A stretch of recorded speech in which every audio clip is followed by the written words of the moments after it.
Zgodbe, kot jih piše življenje.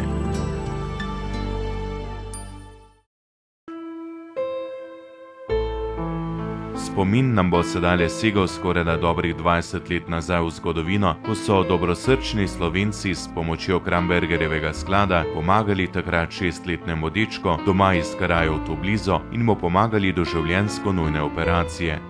Zgodba bo nakazana le v obrisi, saj se je tistega davnega dne veliko pisalo o dečku, ki se je najraje igral z Lego kockami.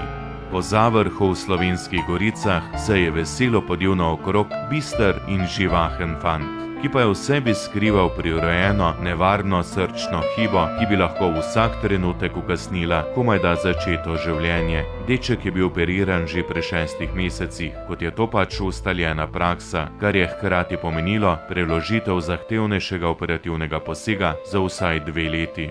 Toda splet nesrečnih okoliščin je botroval k temu, da je deček staknil domala vsako možno infekcijo, kar je pomenilo odlaganje nadaljne uspešne operacije.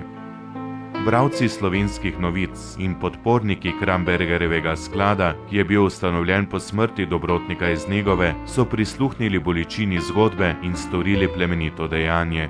Deček z nevarno srčno hibo bi lahko zaživel normalno življenje le s hitro in zahtevno operacijo. Starši so se po nasvetih zdravnikov odločili za zdravljenje v Švici, kar pa je bilo precej dražje, kot je bilo takrat pripravljeno plačati naše zdravstvo.